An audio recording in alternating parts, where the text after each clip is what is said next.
What is up, Rumble? What is up, YouTube? Welcome back to the Ryan Matta Show. I'm your host, Ryan Matta. Thank you so much for joining us on this beautiful Monday morning, April 1st, folks. April Fools it is, and the clown show continues around the USA, but not in El Salvador, because the people there are free, and it is absolutely amazing. We're going to get into all things El Salvador. We're going to dive into a little bit about what's going on over there. We're going to talk a little bit about what else we got going on. Schiff warns of an economic crisis more devastating than that of 2008. Is this a Bitcoin warning? Maybe. Or maybe Peter Schiff's just singing the same old song and dance that he's been singing, trying to stay relevant, yet not relevant at all. Check this out. Small town, bold moves. Brazil embraces Bitcoin adoption. So we got a little bit of going on with Brazil. We got a second phase of crypto bull run is about to start, says Chain Analysis, which they got the most intel on the Bitcoin blockchain out of anybody. We also talk about Bitcoin price slips to a 4-week low and Bitcoin bid lines towards, or is that Bitcoin B lines? Nope, bids line up towards 62K. And what else? We got Tether boast Bitcoin reserves with latest acquisition. So it looks like Tether is now backing Tether with Bitcoin, which is what we always hoped was going to happen. And check this out. Bitcoin Magazine just tweets out and says Bitfinex just moved 184,010 Bitcoin worth $12.6 billion for a fee of only $12. The magic of Bitcoin, folks. You're going to watch every legacy financial institution around the world collapse, especially the middlemen. They're all going to be cut out, the Western Unions. I even think the Venmos, the PayPals. I think one by one, they're going to get eaten alive by the Bitcoin blockchain because it's inevitable. We're so sick of being controlled by these tyrant elites that are just destroying every aspect of our life. And we have one tool, probably the greatest gift, the greatest invention of all of mankind. I mean, this is it. It's right up there with the wheel, in my personal opinion, or fire. So we talk about Bitcoin price right now sitting at $69,346. Well, where do we think Bitcoin is going? Let's start off with this Tether article, and we'll kind of work our way through it. I wasn't sure if we were going to do a show tonight, or if a guest was going to join me. And last minute, he decided he wasn't going to be able to make it. So I want to get into that. But before I get into that, folks, check this shit out. Right? So this isn't nothing to do with crypto, but this one will make you think. I was going to go down that rabbit hole, but I wanted to start things off with a little conspiracy theory to get you guys riled up. Check this one out. There's a 30-page CIA document that is a step-by-step manual on how to astral project and a bunch of secrets of the universe. They had this since 1983, right in the time for Project Stargate, which allowed these men to remote view, psychically spy at any time period, including the future. And the document also reveals that anybody can do it, but also warns that you might run into not-so-friendly entities. All you have to do is have a pair of headphones and relaxation techniques, and you play one hertz frequency in one ear and a different hertz frequency in the other ear, and it synchronizes the left and the right side of the brain. It also reveals that reality is just a construct of our minds, basically hologram theory. It also reveals that physical matter, there is no physical matter, which this has pretty much been proven with quantum physics. And anybody who doesn't know, we're all just molecules. Everything we touch, that's molecules. Our molecules go into that. Their molecules go back into us. And by quantum mechanics, we shouldn't be able to grasp it. We should be able to walk through a wall. So the way he describes it is that all physical matter is oscillating energy grid over oscillating energy grid orbiting at a very high speed. Which is kind of interesting because these 3D holograms that you can touch, that's exactly what it is. These little tiny beads orbiting at a very high speed, so high that you can touch it. You might be thinking, oh, well, that's an actual physical ball though. Well, is it? It's just an oscillating energy grid over oscillating energy grid, tiny little one that makes up the larger oscillating energy grid. It makes up the giant oscillated energy grid that we live in, just a little fractal of it. And okay, so the funny thing about this document, page 25 is missing, which of course was the page that revealed how to obtain consciousness, how to obtain absolution, how to obtain God. So the forbidden knowledge since the beginning, missing for 20 years, and they claim they never had it. And then all of a sudden, like when this stuff pops back up, Vice magazine prints an article about this mysterious, page 25 and the ordeal, and then immediately after, Monroe Institution releases the full So, I was like, okay, maybe this is crazy, right?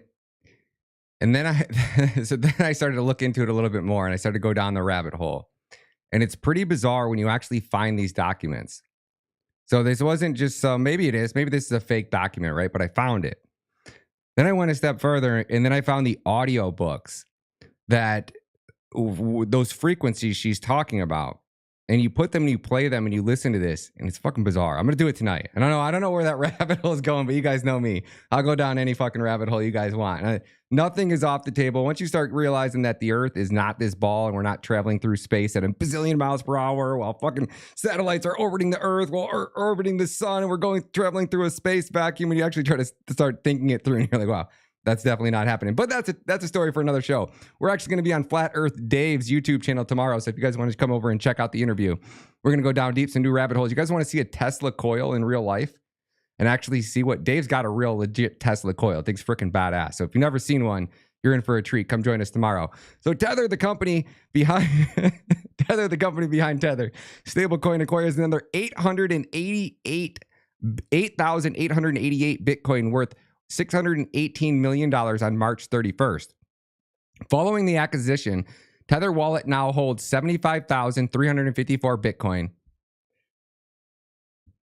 bought at an average price of around $30,305, worth around $5.2 billion at the time of writing.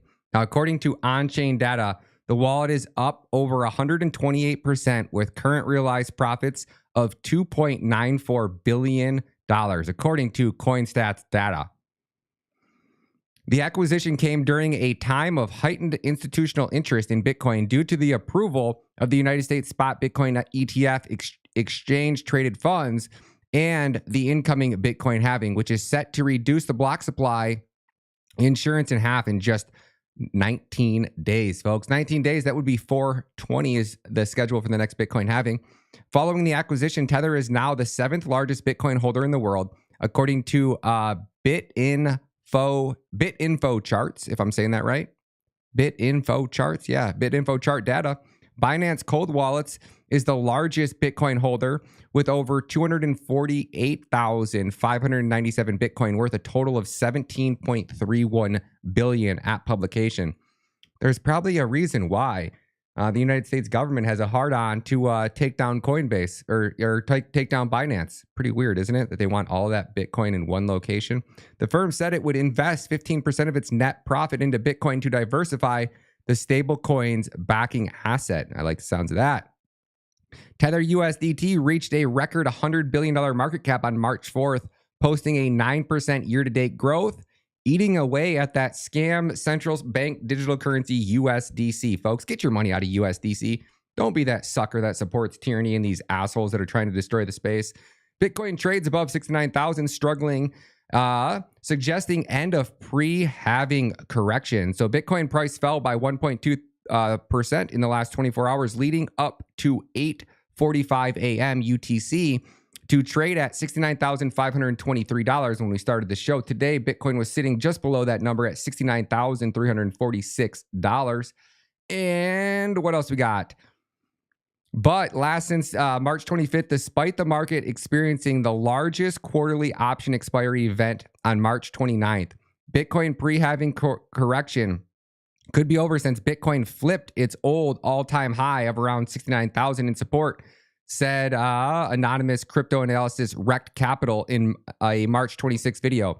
Bitcoin is now peaking beyond the old new all-time high, potentially positioning itself for a pre-halving retracement to be over. Now, Bitcoin reached a new all-time high before the halving event for the first time in cryptocurrency history. Despite its strong price action, the halving is still not priced in to full extent, said Basil Marie, the co-founder of D8X Decentralized Exchange and former UBS executive, and he told Cointelegraph, I can't even talk right now, Bitcoin has closed the 7-month greenly candle in a row for the first time in history. Let's show that on the chart. That's pretty wild. So for the first time in history, Bitcoin closed 7 monthly green candles in a row. That's pretty gnarly. 1, 2, 3, 4, 5, 6, 7 green monthly candles. So back to back to back to back to back for the last 7 months. And look, we even look at last bull run. 1, 2, 3, 4, 5, 6. The 7th was red. So to put that into perspective, the recent market has been more bullish than the previous almost entire cycle of that bull run. That's pretty damn crazy. The world's waking up, folks. The world's waking up and realizing that their fiat currencies are absolutely useless. Somebody sent me a thing about Trump. They're trying to take Trump off the ballot. And they're trying to do it by getting Democrats to remove themselves or Republicans to retire and leave office. So that way we give the Democrats back control. And then the Democrats, once they get control, they're going to force new legislation through that takes Trump off the ballot. Like, that's the level that these people are trying to stoop to rig this next election. I say let it burn. I say screw it. Let them have it. Let them absolutely gut this country, because it's only going to take a few weeks or maybe a month or so of Democrats being back in control before the entire country's like, yeah, suck it, come and take it. Let's effing go. And let's get this party started. I think we're done putting up with their tyrannical asses, but maybe that's just me. BTC price slips below 4% to the weekly low as Bitcoin bids line up towards 62K. Bitcoin falls to capitalize on its best ever monthly close, with BTC price support near 60,000 becoming increasingly important. So Bitcoin attempted to retest the 68,000 support line on April 1st as the Wall Street Open sparked weakness.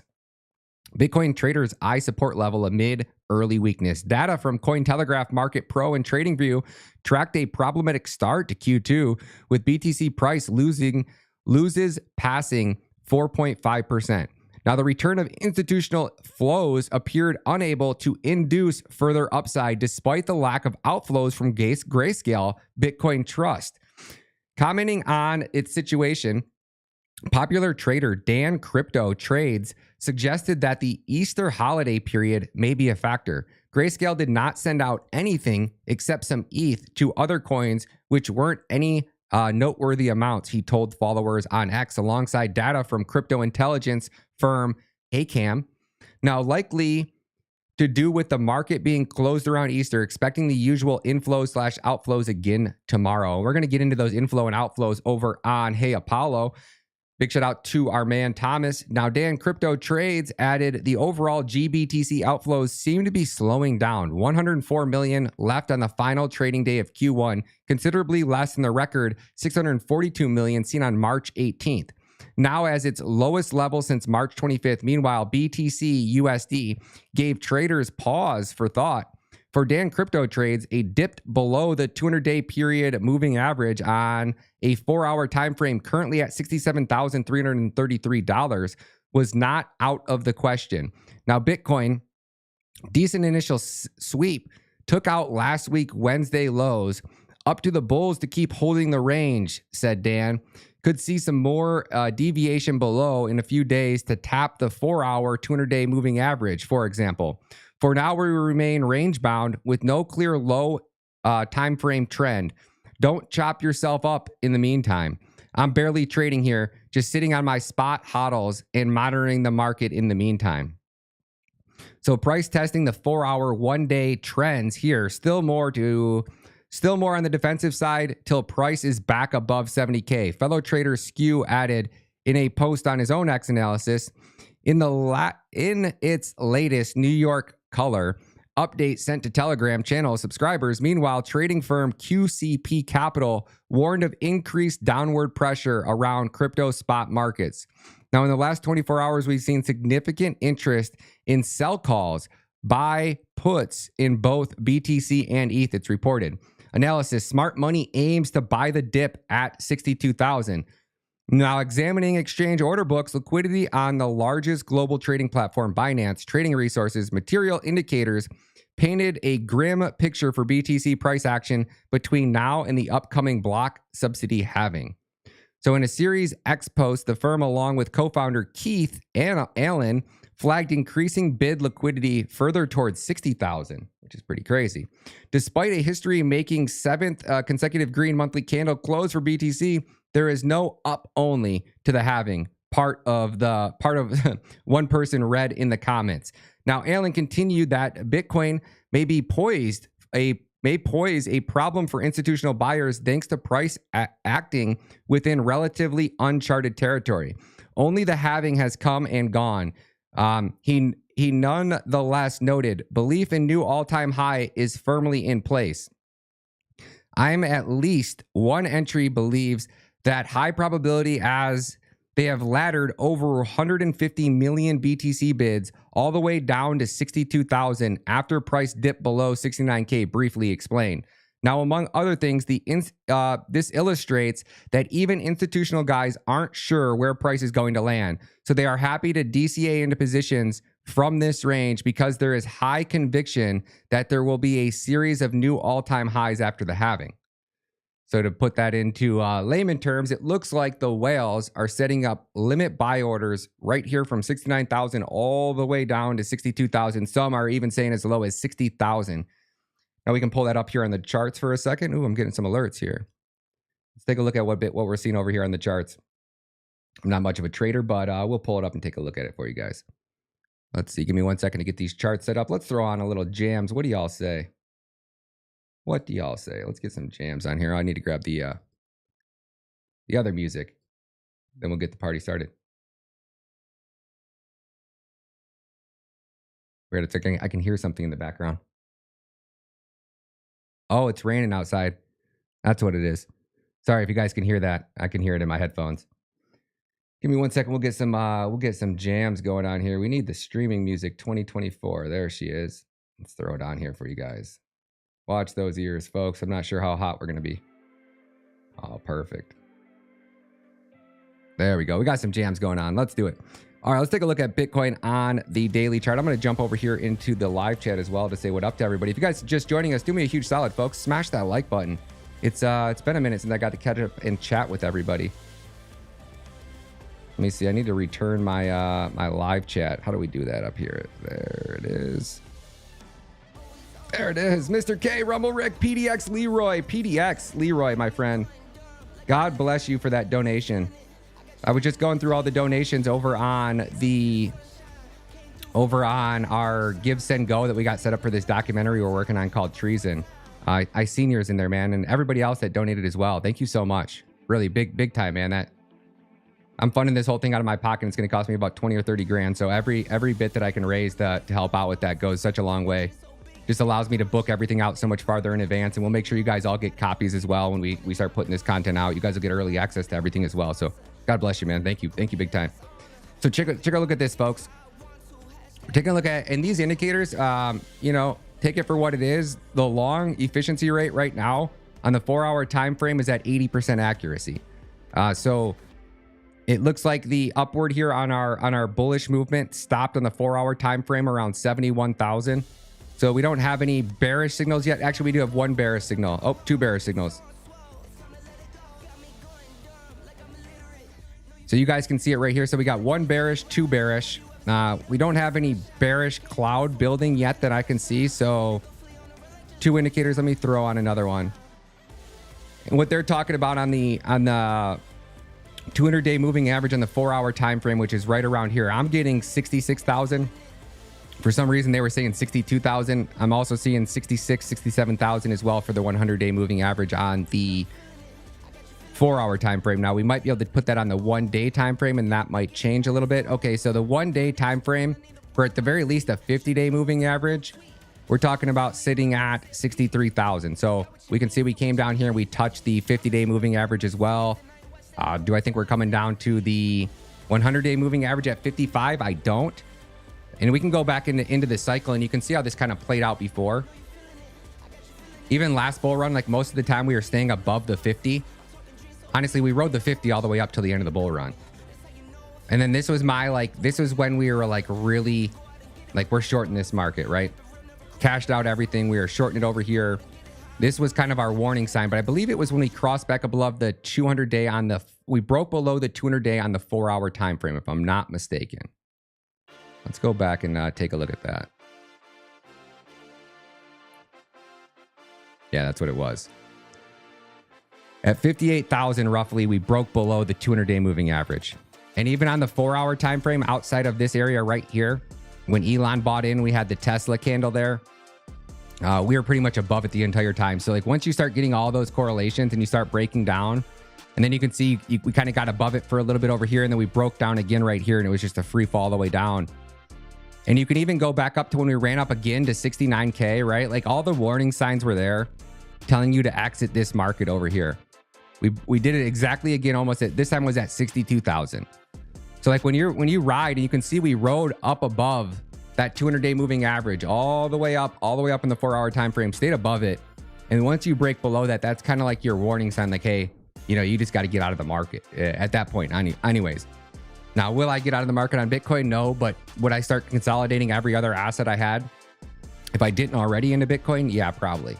So those will be the key things that I'm going to be looking for this bull run, that I'm actually going to be really, really focused on, making sure at the very least I'm, you know, scaling out of some positions. Like if we start to see Bitcoin breaking below that 200-day moving average, yeah, I don't know. I just think there's too much demand going in. Let's take a look at, speaking of demand, let's take a look over here at the Bitcoin ETF tracker. We can take a look at their inflows and outflows.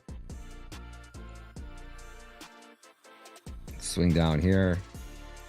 Total net flows looks like 2,442 inflows today versus outflows. We can see over here if we're talking about the, let's see, we can go right to yesterday. No, the most recent data we can go is 328. And we can see BlackRock, Fidelity. My personal favorite is Bitwise. They show, if I were to move my 401k or something, if I didn't already cash it out and just hodl my own Bitcoin, it would be going into Bitwise ETF. I was really going to put my money somewhere. It'd be the one right here. I think that this entire industry should rally around Bitwise and start getting your money. Like BlackRock would be the last person that I would want to give my crypto or trust my crypto to. Now we can take a look over here. Daily ETF inflows on 328 looks like the most recent data we can get over here as well. So these will be a few days behind. Bitcoin holdings, 9 Bitcoin ETFs are now holding 501,000 Bitcoin. That's crazy. And that is new Bitcoin ETFs. And then you can see your Grayscale BTC is still one of the largest holders. We can see, looks like BlackRock here, IBIT is BlackRock's. And then we got MicroStrategy over here holding 214,000 Bitcoin. MicroStrategy making some legendary moves, man. It is absolutely awesome. So that's it for our Bitcoin ETF inflows and outflows today. I want to see if there was, I thought there was something else on this chart here that I was able to see. Nope, that's about it. That's about it, folks. Let's jump over to the next article and take a look at what else we got going on here. Well, let's go over to bitcoinnews.com and check out our next article, which talks about Peter Schiff warns of an economic crisis more devastating than 2008. So Peter Schiff warns against current economic optimism and draws parallels to past financial turmoil amid concerns of a potential severe crisis. Now, you guys didn't see my interview with Joe Brown from Heresy Financial. He was also calling. He's like, everything's lining up for us to have a 30% pullback in the S&P 500. Do I think we're going to see 50? No, he's like, no, but you know, a nice quick 20 to 30% retrace, I think is on the table. So maybe, maybe not. We'll have to see. Let me grab a drink here.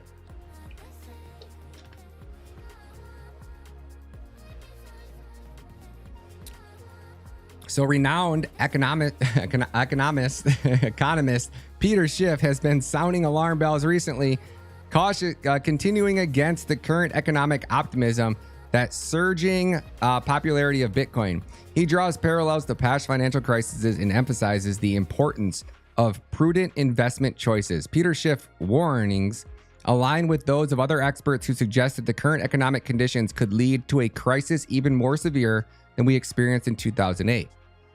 Now, what I guess we could, but it's kind of hard to think that when like every time that there's a crisis, it's a liquidity crisis, right? Now, maybe there's some bank collapses, but even then it just seems like the Fed just prints money out of thin air injects liquidity into the market and buys anything. So if the stock market's crashing and the Fed's just going to print money out of thin air and buy assets and hold them on their balance sheet, I mean, is the market really going to collapse? I don't know. Will the currency hyperinflate? Most definitely. But Peter Schiff's warning of economic outlook.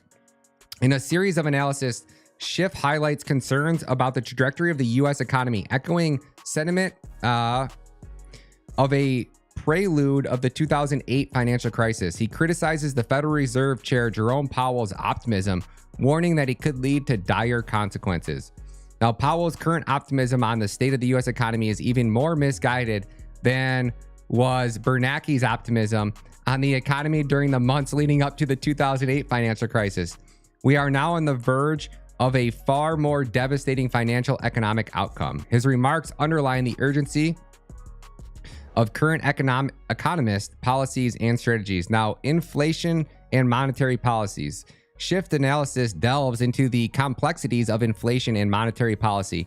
He challenges the Fed's inflation forecast, arguing that markets reflect in gold price provides a more reliable indicator. Schiff emphasizes the impact of inflation on everyday consumers, stating, falling real wages force consumers to borrow more and deplete savings to pay higher prices to buy less stuff. And he's spot on. I don't know if you guys caught my LFA show today. If you didn't, you're in for a treat. Let me throw this at you and then we'll jump back to this this Schiff video so you guys can see this lady's. I mean, this is wild. There's people out there paying more money for a loan on an automobile than like most people should be paying for a mortgage on their house. Listen to this. This will blow your freaking mind. Do y'all want to know what is worse than my Tahoe payment? You guys thought that was bad. Wait till you hear this one. It's my husband's truck. My husband drives a 2020 GMC AT4 Sierra 1500. We bought it in August of 2022. Financed it for $78,000. He still has a remaining balance of, I think it's $72,000 or $74,000. I haven't really checked recently.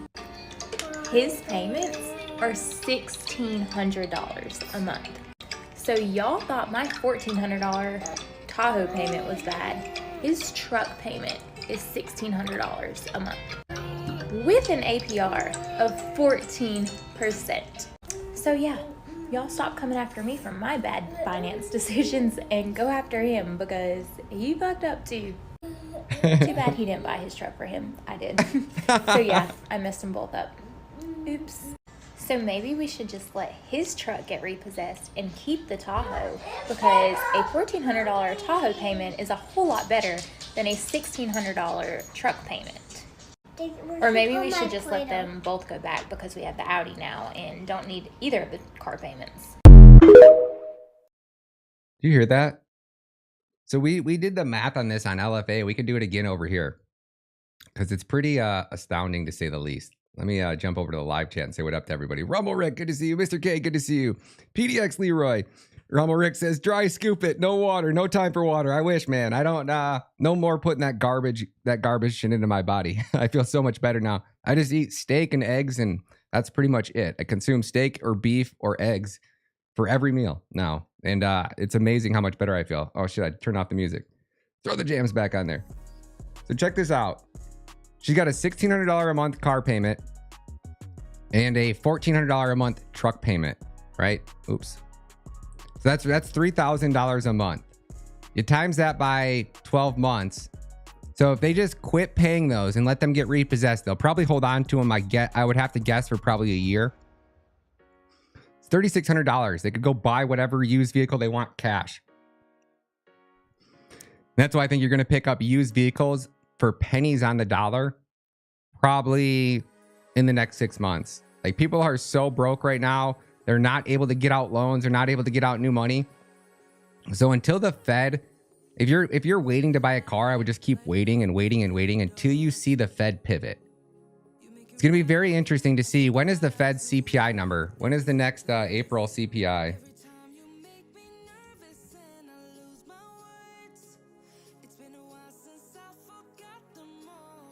Let me see.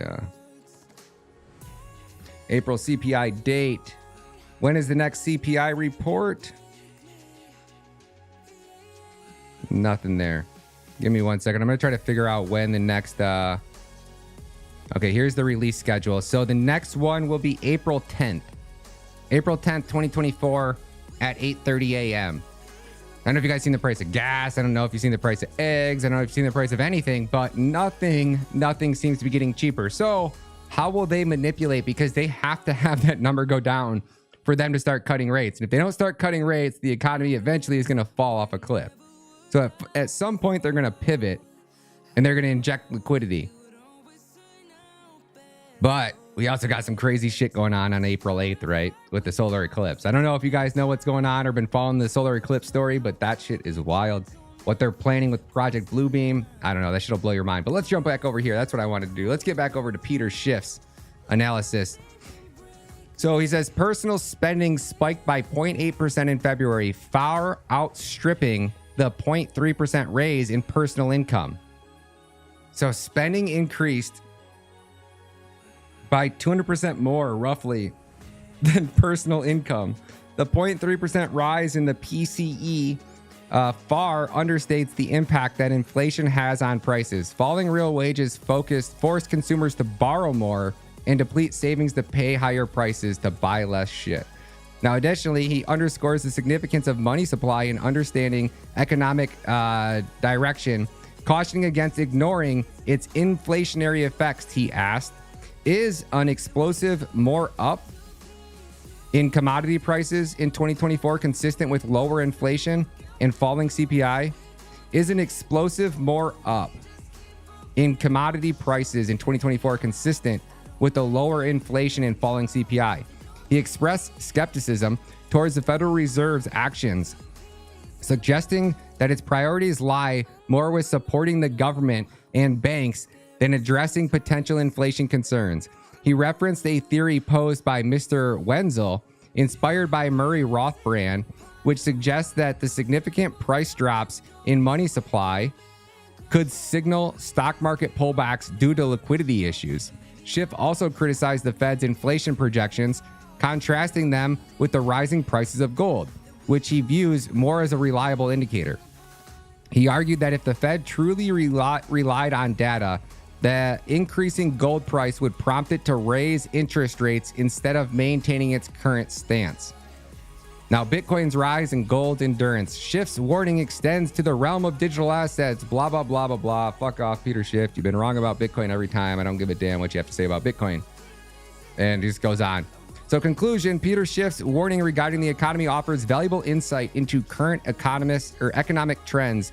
His comparison to past financial crises and emphasis on prudent investment choices underscore the importance of vigilance in navigating today's economic landscape. Couldn't agree more. Could not agree more. Let's jump over here and check out this next one from Bitcoin News, which is talking about Brazil. Small town, bold moves. Brazil embraces Bitcoin adoption. The largest open TV network in Brazil spotlighted significant Bitcoin adoption in the small town of Brazil. Now, in a groundbreaking development, the local affiliates of the largest open television network in Brazil recently highlighted the significant Bitcoin adoption underway in Rolante, a small town situated in the southern region of the country. The story of Bitcoin adoption in Brazil aired on RBS TV, in Rede Global affiliate, and one of Brazil's leading mainstream media groups. The news is currently circulating around on social media platform X. The catalyst behind this adoption surge is Ricardo Stim, who proposed to Rolante's Merchant Association that acceptance of BTC for payments. Stim's initiative has propelled them to the forefront of Bitcoin adoption, with the town rapidly becoming a global leader in embracing the digital asset. Stim states on RBS TV, in 1 month of the project, we became the largest Brazilian city to accept Bitcoin. In 2 months, the world's largest. Today, we are by far the largest town worldwide accepting Bitcoin. We have 1 point of sale for every 105 residents, while the second largest has 1 point of sale for every 5,000 residents. You're watching this asset. It can't be stopped. And that's what I said was the biggest eye opener when I was talking to Hernando this morning, was when Gary Cardone basically came on my show and he was like, oh, yeah, Elizabeth Warren. That's what I think about Elizabeth Warren. And that's what Bitcoin thinks about Elizabeth Warren. It doesn't matter what any of these rhino sleazy scumbags do in the United States, because they've already dropped the ball. The United States only is making up for like 12% of Bitcoin adoption globally. That means the less Bitcoin you stack, the more poor you become. Because every other continent around the world, their citizens are accumulating Bitcoin and they're not giving it up. They're not parting with it. They're living on a Bitcoin standard. They're saving in an asset that's going to appreciate at 48% in value. I might as well break down the math again. 10,000, right? At a 48% compounded interest rate turns into 14.8 the first year, like 21.9 the second year, 31 something the third year, and 48 the fourth year. So in 4 years, your 10,000 turns into 48,000, where in the United States, your 10,000 loses about, I don't know, probably 40% of its purchasing power at a debasement value of 10% per year. So that means the government's going to steal 40% of your wealth in the next 4 years, while anybody that's saving in Bitcoin is going to appreciate, their wealth's going to appreciate at 48% per year. You got $10,000 today, you can literally buy your son or daughter any car that they pretty much want, brand new off the lot, if you just put that into Bitcoin today. Like, there's no better investment you could make. Kids college, anybody's an idiot sending their kid to college, but indoctrination camps, as we call them, there's no better asset. It's the hardest, most sound money man has ever created. And it's truly amazing. I mean, I can't get enough of it. I've been listening to these audiobooks just in the last week. I can't even tell you how many I've tried to consume. I've got like 5 audiobooks going on right now. Let me just tell you the audiobooks. And I sent one to Mr. K yesterday. And a big shout out to Eric V. Stacks, because he was the one who recommended quite a few of these. So the Bitcoin Ingabalist, if I'm saying that right, Ingabalism, Evangelism, I can't ever say that word. Broken Money by Lynn Alden, Principles of Economics by Safadine, and I got The Power of Now by Eckhart Tolle, which is The Power of Now. That one's really, really hard to like wrap your head around. It's really a hard book. The Principles of Economics too, man. I'm so bad at reading. I bought that book and I'm like, okay, cool. I got a book. I'm going to sit here and force myself to actually read a book instead of listening to the audiobook. And I got about 3 pages into it and I was just like, damn, this shit's so complex. Like I definitely needed the audiobook on that one. And then I got Inflation Investing by Clark Vanderbilt. And then Bitcoin Hard Money You Can't Fuck With by Jason A. Williams as well. So those are all the books that I've bought pretty much in the last week. And instead of watching not Netflix, I never watch another Netflix, but instead of watching or like just getting sucked into Twitter, it's so bizarre. Like you pick up your phone and like Twitter just sucks the life right out of you. I mean, it takes all of your attention. All of a sudden, like hours go by and you're just like, dude, what have I just done? I've just shit posted for like the last hour and I've added zero value to my life or really anybody's besides just talking shit about some crooked politicians. And then Paul, my friend, sent me a message today about what they're doing for Trump. And I was just like, dude, let it burn. Like, let them, like, what's the worst that's going to happen? The Democrats are going to take control and start the revolution. I mean, that's like literally worst case outcome. Like I went over to my uncle today or this weekend at my grandpa's house. My uncle was over there and he's not like into conspiracy theories or rabbit holes or like rigged elections and he's like, it's pretty bizarre. He goes, I think anybody can see 4 years ago how good we have it versus how bad things have gotten now and where they're going. And he goes, I talked to my one of his like my family's like friends with all the local cops. Like they're at our birthday parties and Christmas parties. Like they're really close to them. And it's like, this is the time that everybody should be going to their local sheriff's office and baking them goods and taking them cookies and brownies and introducing yourself. So that way that these cops start to realize that you guys are humans just like them, right? You guys are American citizens, you're patriots, you love this country, you guys are law-abiding citizens. Because there's going to come a day when that FBI comes to put you in cuffs or drag you out of your house or flashbang your house. And the sheriff has the ability to say, no, get out, right? No, you're not taking any of my citizens. I don't care what it's for. IRS, get out. Everybody, get the fuck out of our state. It's done. And my uncle goes, so we were talking to I was at one of the sheriff's houses and he goes, And he was telling us this story. Somebody got arrested in our county, in Livingston County. And the sheriff held a press conference and basically said, listen, you come to this town and you commit a crime, we are going to put you in jail for the fullest extent. So break laws in whatever city or town you want to, but come to Livingston County, we are going to lock you up, period. So they're not going to put up with it in the town I am, at least this part of it. Now, that doesn't mean that it's not going to happen here, because the criminals will come here anyways. When the migrants start coming in, they have nothing to lose. Oh shit, I still got my LFA background on. Oh, that's so funny. Sometimes I start my LFA show and I don't have my and I still have my Bitcoin background on. Oh, good to know.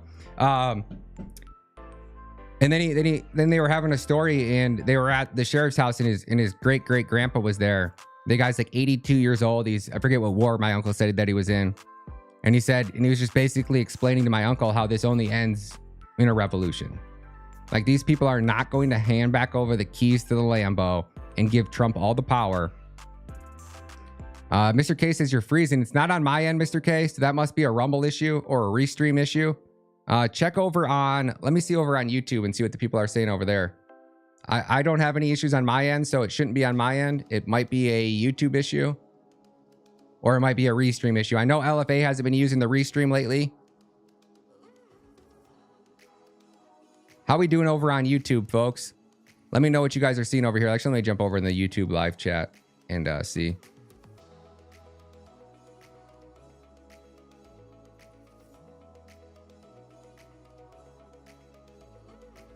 Yo, Tommy, good to see you, man. Tommy, Cody Kai over here, Crypto Rider. I sold my F-150, says Crypto Rider, and now pimping a motorcycle until bull run is over. People think I'm crazy. I think otherwise. Man, so smart, bro. So smart. I think that's a brilliant freaking move. I need a new car right now, too, and my Hummer's on its last leg, and I just keep putting it off and putting it off. Baby Whale, good to see you, man. Says I'm here from Texas in the house. Texas in the house. Joanna, good to see you. Joanna Nicole, we got the OGs in the house. If you guys get time, swing over to Rumble, folks. It's a much better time over there, but it obviously is freezing.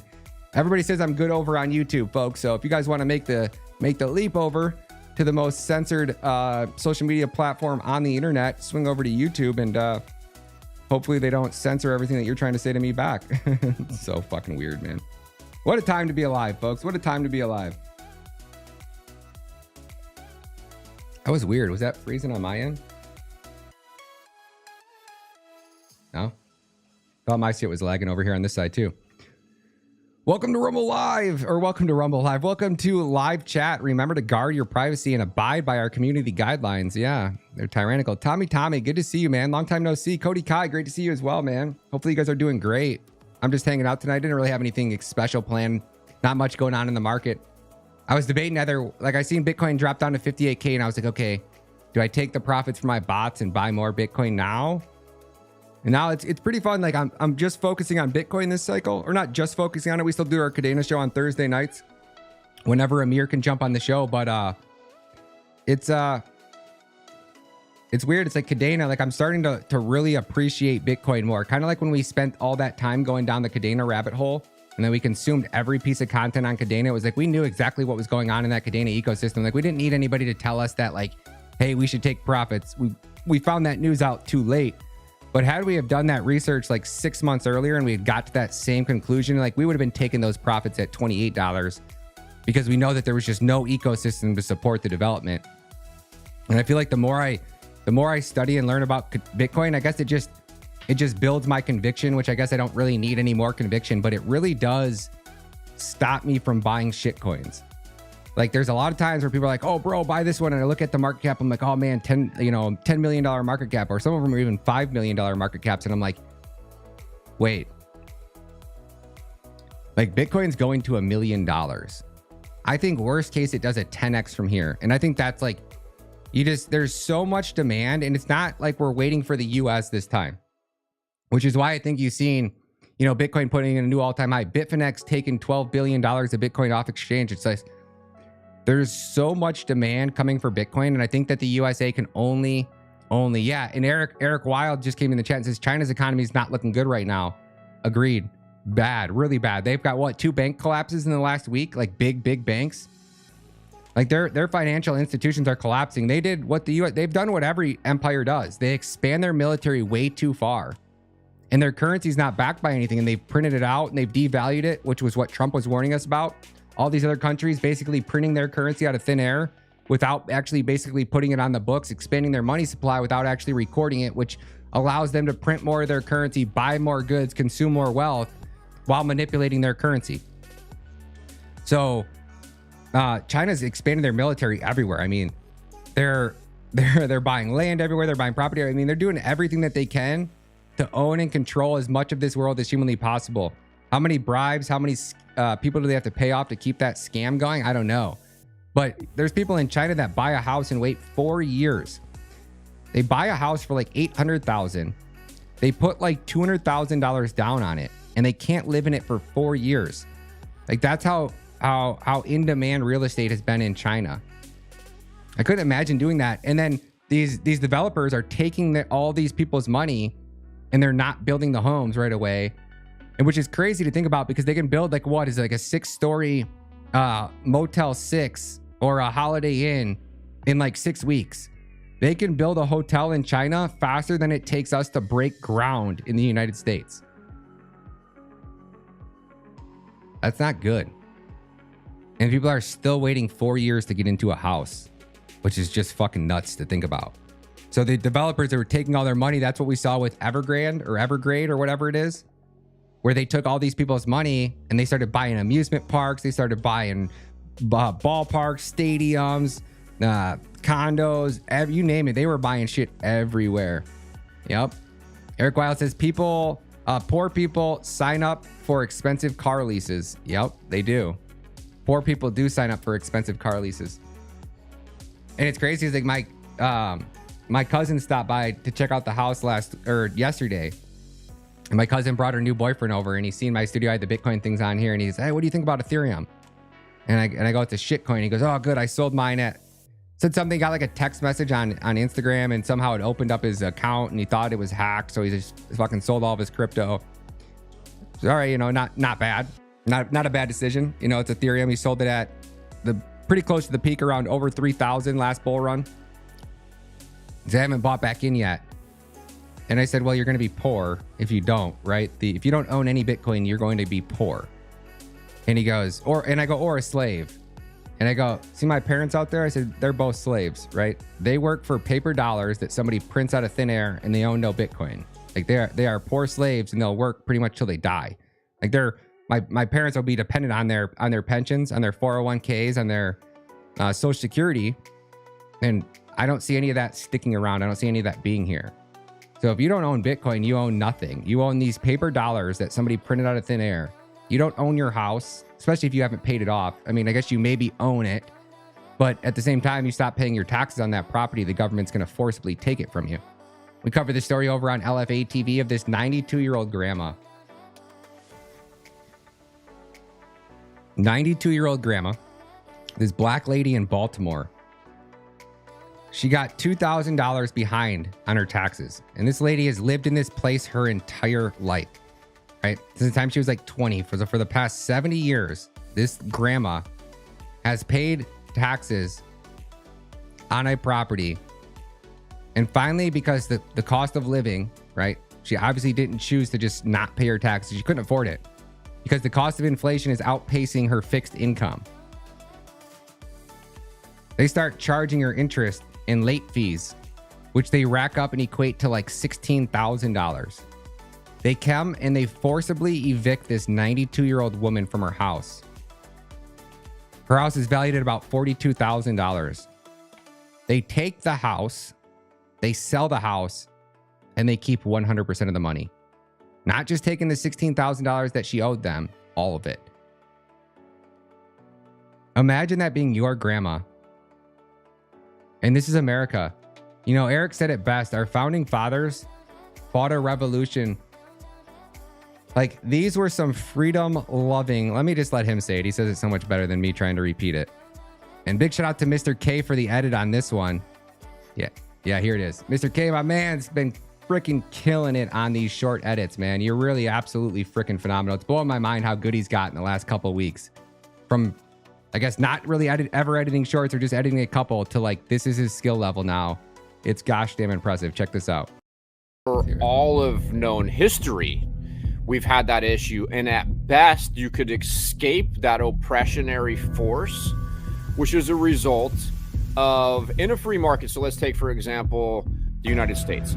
The United States, a bunch of revolutionary, savage, freedom-minded motherfuckers left Europe. When they were over here, they're like, wait a second, these assholes just keep taxing the shit out of us.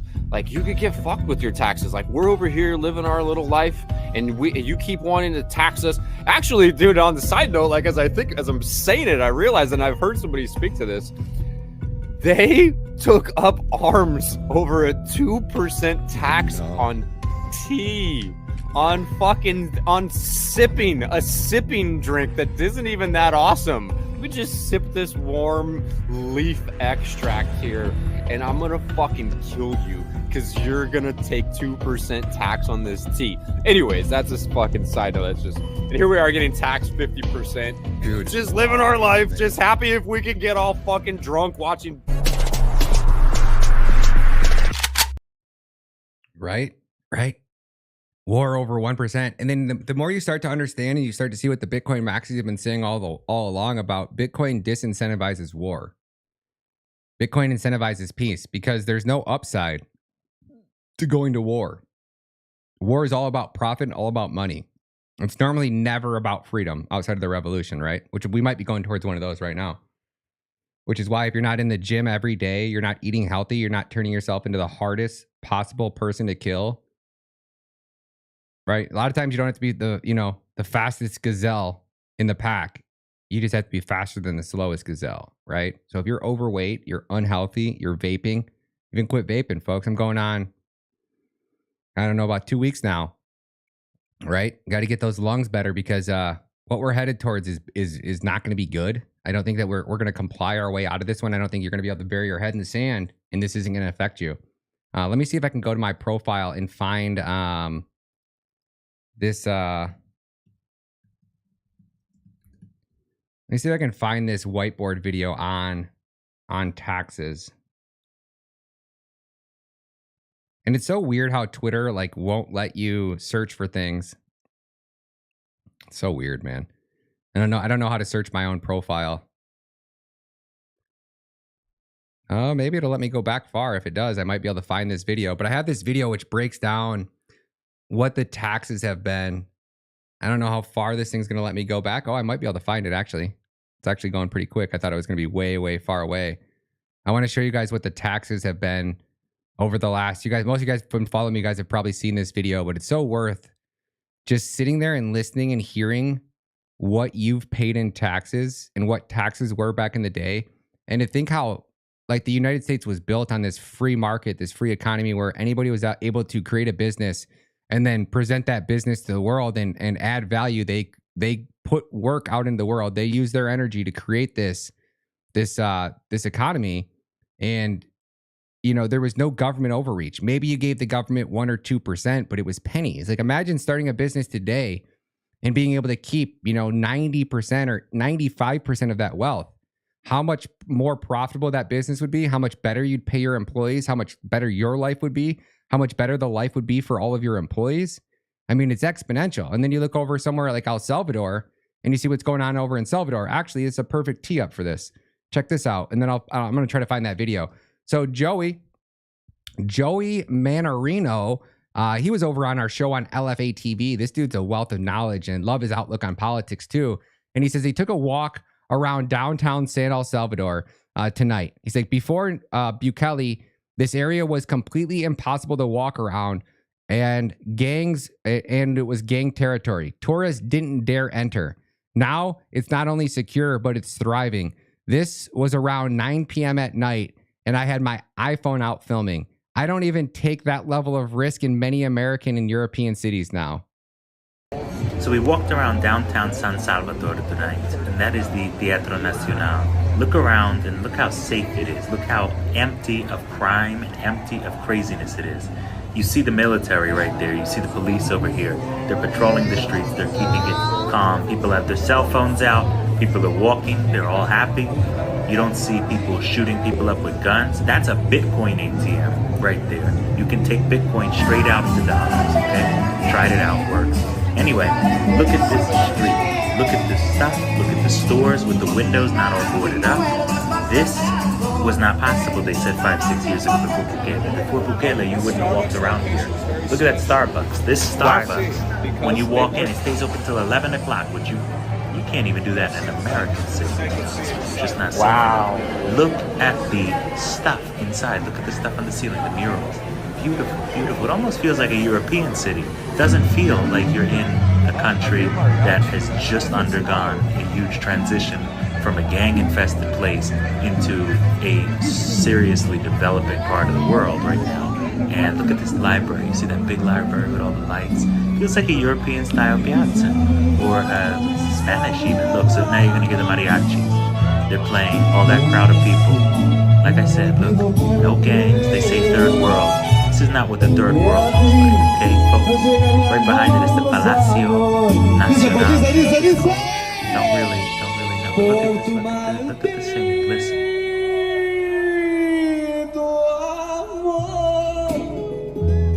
Anyway, now so we get to the cathedral. This is the cathedral.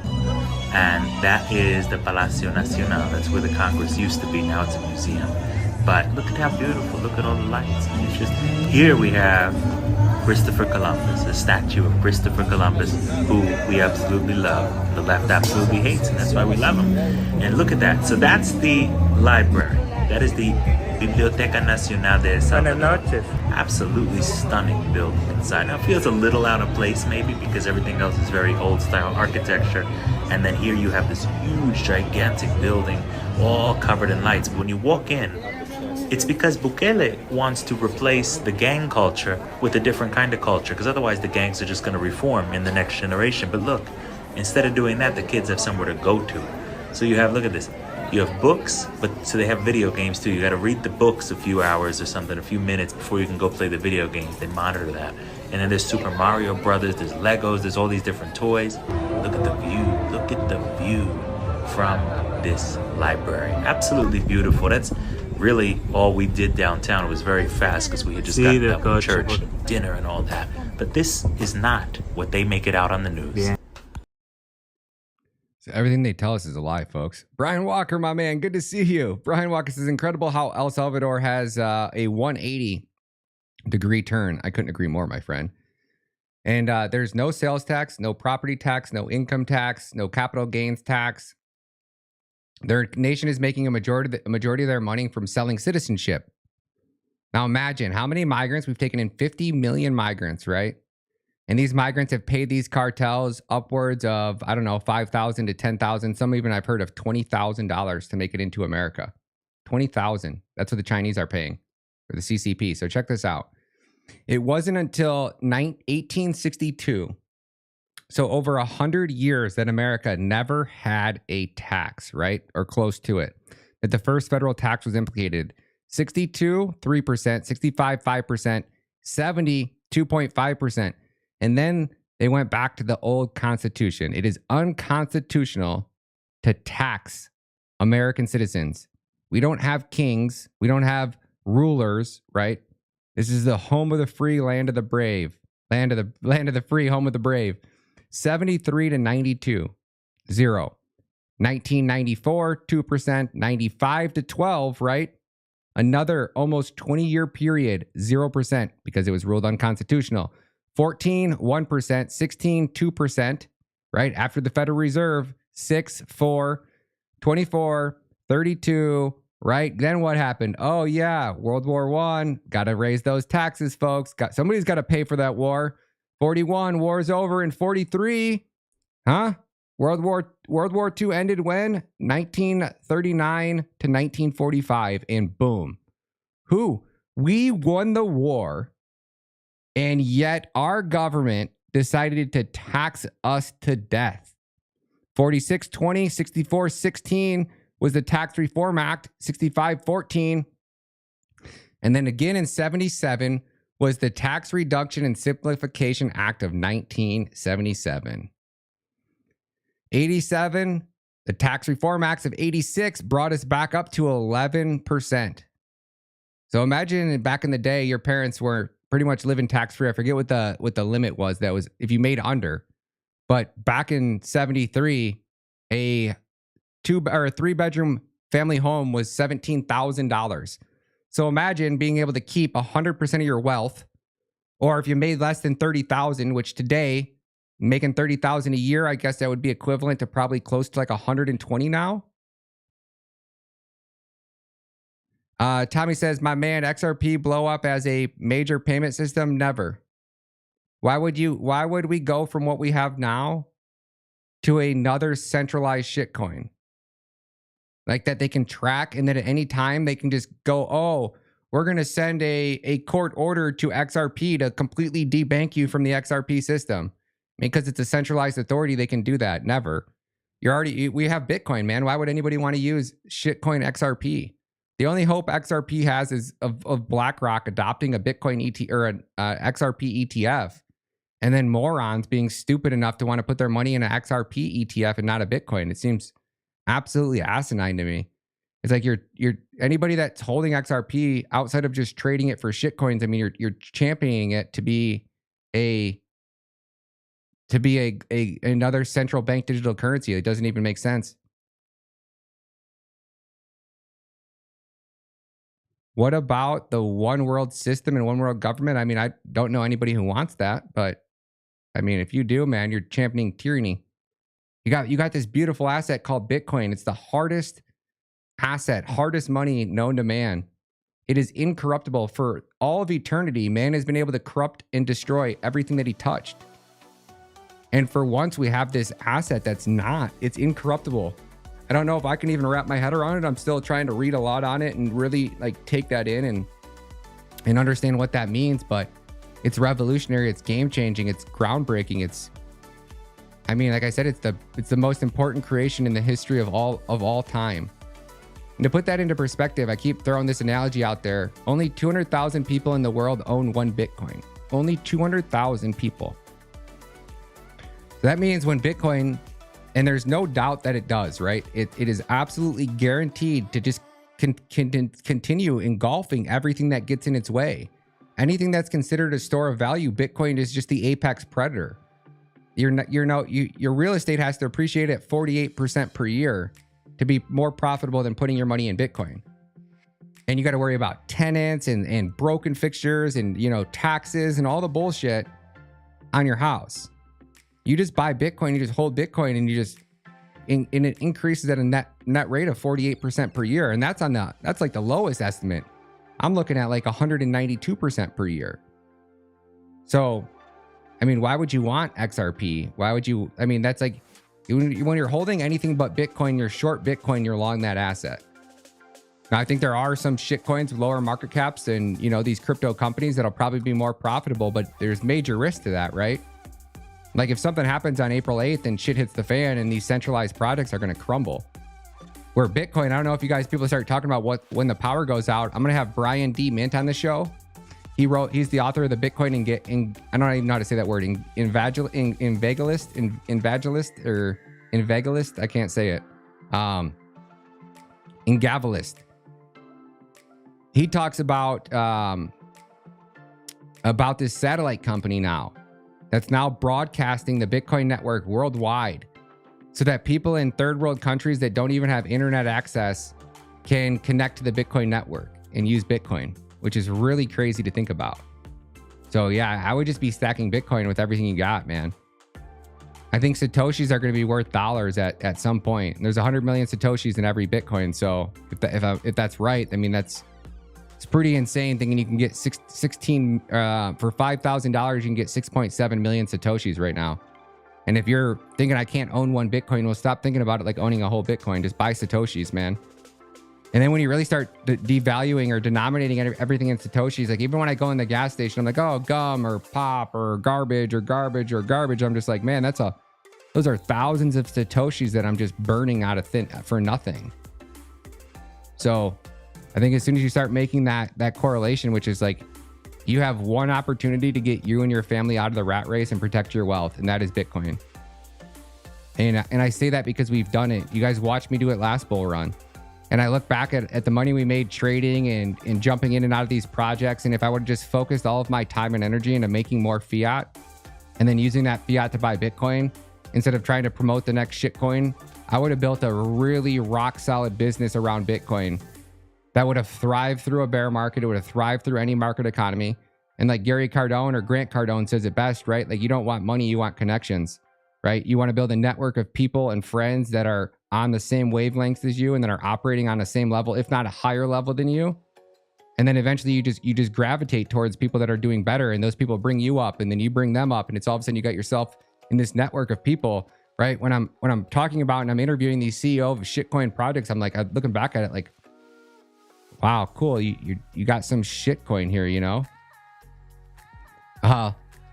Love Baja says Bitcoin liberated me from all of that too. It's hard to wrap your head around and really like to sink in, because there are a lot of opportunities out there, and I don't knock you for chasing them. If that's the route you want to go, by all means, you can make hundreds of thousands of dollars. Crypto is the only space you can go from completely broke to literally a millionaire if you're willing to play the game. But whatever game you're going to play it, right? Like, if you're into the shitcoin, don't come to Ryan Matta Show, because I'm offering you nothing of value. I'm actually taking value from you because you're spending your time here, when if you're going to be shitcoining, you should be following the shitcoiners. And you shouldn't be listening to them. You should be following their wallets. And if you can't follow a wallet, then you have no business buying any shitcoins. Like, if you're not able to track whale wallets in any shitcoin that you're buying and see, you know, what whales are buying this and what whales are buying that, and then you just track their wallets, and then you go and teach yourself how to code, and you build up an alert system which generates alerts automatically and posts them to your Telegram. That's the way to go, so you never miss anything. And then if you're really going to take it a step farther, then you set up bots, and you let bots trade against the intel that you're extracting from those wallets, right? That's the way that's the way to shitcoin. If you're going to do DeFi, then make DeFi your top priority. Understand what DeFi products can actually generate you wealth, like Flux and multiple other projects, which are fairly safe and I think are going to be around for a very long time. I think they're building, you know, great crypto projects, you know, in this ecosystem. I don't think DeFi is going to die. I don't think any of these other ecosystems, I think they're going to still be here because people are going to be degenerates. But I do think that there's a lot of people waking up, and, you know, every single person I know that makes a fuck ton of money in Solana or any of these ecosystems, they just take it right over into Bitcoin. And it's so hard to know. I mean, I guess it's not so hard to know when you're at the top of a market. I think that the signs will be overwhelmingly obvious, but I just couldn't imagine putting, you know, let's just say when we were down at those lows, like, you know, those people that put $15,000 into XRP versus $15,000 into Bitcoin. I mean, you could have bought a whole Bitcoin. And what would you rather have, a bunch of this XRP coin, or would you rather have a whole Bitcoin right now? And you guys watch me buying and buying. I did quite a few shows when Bitcoin was down at those low levels and said, guys, I'm buying, right? I don't know if it's the right decision, but I'm just going to keep buying. I mean, we're at a point where Bitcoin's so low that you just have no choice. You know, we were bottomed out on RSI. We were bottomed out on the daily. We were bottomed out on pretty much fucking everything. Even the weekly, I think RSI was just buried. Like, how much farther was it going to go? I don't know. But then once you realize that all that sell pressure was coming from Sam Bankman-Fried, it didn't take too long before you're like, wow, like, I don't think Bitcoin was ever supposed to go here. But the CIA, Sam Bankman-Fried, and all of the globalist elite were trying to collapse the price of Bitcoin. They really wanted to liquidate Saylor. That's what they really, really wanted to do. And thank God Sam Bankman-Fried didn't own enough or have enough backing in his accounts to dig himself out of that hole, because it would have been bad. Would have been bad for Bitcoin. Like, that was the best thing that happened for this industry, and it allowed us, all of us. I mean, I would have never been able to get over 3 Bitcoin ever if we stayed above. Well, I wouldn't say ever, but, you know, now am I in that 4th one, and it just came from just straight hard work and just sucking it up. I mean, you guys watch me. I've been working 18 hours a day for doing 3 shows a day. Not just mine. I was doing Kyle's show, I was doing my LFA show, and I was doing Dave's show. It's a lot doing 3 and producing full 3. And Kyle's show was a 3-hour show. Like, I had to get there at 7:30 in the morning, and we didn't get done sometimes till like 11 or 11:30. Having just enough time to eat, run to the gym, come back, get ready for my LFA show, do my LFA show, and then I started doing David's show at right after my show ended on LFA at 3:30. And just anything I can do to just make extra money and mine that fiat and put that fiat. And then I got, thanks to Mr. K and Blue and a couple people who got us set up on, with these bots and trading on Bybit again. I mean, that was a big game changer because we set those up at absolute bottom. Like, you couldn't have set those bots up at a lower point. And I set those things up heavy, and I just kept adding to them. And these things are just, they're not still ripping. I got 2 bots still that are still up, but I mean, they're just generating extra money, and that extra money goes right into Bitcoin, and it doesn't really matter. I mean, this right now might be the only time I might actually, after what we read tonight, I might set up some DCA orders because but if I set DCA orders up, it's going to pump and they're never going to get filled. But I'm never too good at DCAing. That's why I just let my bots do it for me. But I think we're getting ready we're on the precipice of a one more Black Swan event, which I pray, because there's times where I'll get close to like 5,000, or sometimes I'll get busy and I'll be out of town traveling, and I'll come back and my bots will have made me, like, 5 or 10 grand, and it kind of stacks up there sometimes. And I'm just praying that this next time that it stacks up is like right around that Black Swan event. I have a feeling that I'm going to buy the top of a market, and then like the next day it's going to collapse and it's going to be down at, I don't know. It's hard to say. Like, I don't know if things are going to start to collapse in here, because there's so much buy pressure coming from Bitcoin ETFs in the United States right now, that if the United States market starts to turn down, maybe Bitcoin starts to turn down with them. Or maybe there's just enough demand pressure. But until what is that? Until Grayscale is really bottomed out, like, they have so much Bitcoin, and any time they could dump, their biggest dump day was $650 something million worth of Bitcoin they sold off into the open market, and we're still up putting in new all-time highs. I don't see that demand pressure. It doesn't look like that demand pressure is slowing. So we're going to wrap it up there, folks. I'll yap all night. Hopefully you guys have a fantastic night. Thanks for joining us over here on the Ryan Matta Show. Greatly appreciated. We do 3 shows a day, one at 10 a.m., one at 2 p.m. over on LFA TV. If you guys want to dive down the political rabbit hole and talk about our treasonous government, then swing over there on LFA TV and give me a follow, or give the LFA channel a follow. And we do another show over here at 9 p.m. Eastern Standard Time every night, Monday through Thursday. Sometimes our Friday, if I book a guest, I'll do Friday nights. But if I don't have a guest, I'm going to take that time off and just enjoy it. We're putting out a lot of content. So, and this summer, we're going to be bringing you a documentary that's going to shake the political landscape, to say the least. It's going to be a banger. So God bless you guys. Have a great night. If you guys want to support us, you can visit our sponsors over at Bybit if you guys are not inside the USA. Today's sponsor is Bybit. Bybit is your one-stop shop for crypto trading, crypto investing. You guys get it. Bybit links are down below. Same with COINBASE and a couple other affiliates. If you really want to support us and our patriots that are fighting to free our country and keep our country free, Mike Lindell at mypillow.com/Matta will get you guys 50 to 65% off everything store-wide. Again, that is promo code Matta at mypillow.com. God bless you guys. Have a great day. Trade safe out there, folks. Stack that Bitcoin. God bless. Run.